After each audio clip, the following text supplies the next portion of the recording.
Farm. It's June 5th, 2022. Out here today, I wanted to show you something, a little bit of an insight into what's going on underneath our feet here. Mother Nature opened up a little bit of a window here, and that's a sinkhole right in front of me.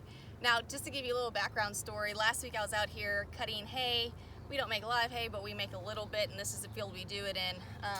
Crop fields in the back are my neighbors, if you're wondering about that. But in this field here, we make a little bit of hay. Some alfalfa orchard grass hay is what I'm currently sitting in.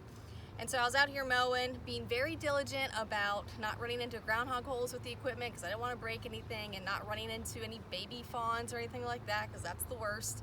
And never saw this, I have to say. Did not see it at all. Dad tedded and then raked. And then it wasn't until the baler came a few days after that we actually noticed this sinkhole. So apparently we all missed it, thank goodness. Not big enough to cause any injury, but enough to get your tractor tire stuck in there and not be too happy about that. So anyways, this sinkhole here is about 3 foot in diameter and almost 5 feet deep right here. And it's just, I'll show you in a second with my GoPro. It's just a nice big cylinder. Collapse essentially into the ground. Here in the Ridge and Valley region of Virginia, we have our bedrock is mostly limestone, and so obviously that can dissolve over time. It creates a lot of sinkholes, caverns, caves, stuff like that. That's very common in this area. Actually, on this farm itself, we have about 7 small sinkholes like this, and we're just going to fill it back up with some limestone rocks and cover it back over once I'm done with this video. But I was out here the other day looking down into it and noticed a couple of things that were really cool. First, some root systems that were a lot deeper than I thought, and then just some other activity from other animals in these holes that goes deeper than you ever think. So let's take a look. All right, so I'm going to throw you down in this hole real fast and show you exactly what I've been looking at the last few days. My GoPro is out of battery, so I just wired my trusty old phone here to a step-in post. But here's the sinkhole. Give you a little bit of perspective. That's my feet, the board I'm standing on, just in case it decides to cave in, even though I'm not sure that board would do me too much good. But it's about 3 feet in diameter. You can see it's kind of a nice circular shape, and it goes straight down. You can see some alfalfa plants here at the top.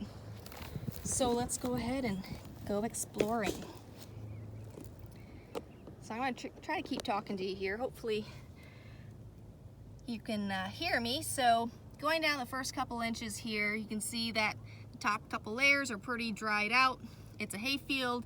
Haven't had rain for a few days now, but obviously we've had some hot heat, and so those top layers are dried out. But you will see that there's pretty good aggregation going on.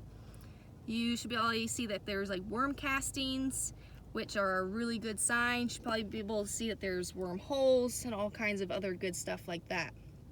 As we inch further down, you can see the soil changing a little bit. There's more little pieces of rock and sediment.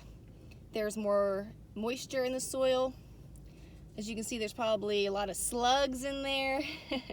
And I'll keep inching you guys down here. And you're about, there's a couple earthworms coming up here, but there's a couple rodent holes. Those are about 3.5 feet down at this point. And some more holes here and there. That's just really cool to see. Usually when I think of rodent holes, I don't think that they go in the ground that deep, but they definitely do. Obviously we can see that here. You should be able to see maybe some limestone rock down there, that bluish gray color. That's probably some of the rock that disintegrated and dissolved over time.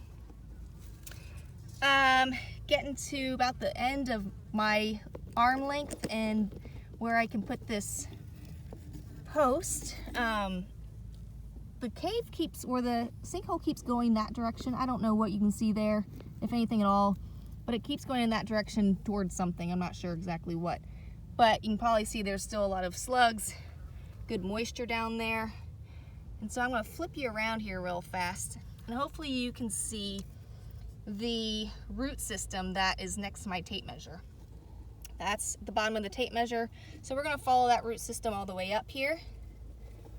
That root system is part of an alfalfa plant. And if we go all the way to the surface here, you can see that it touches just at 4 feet, just a little under 4 feet there.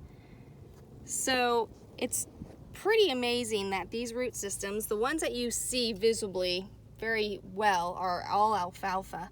There's other little roots coming in and out all the way down. Some of those might be alfalfa.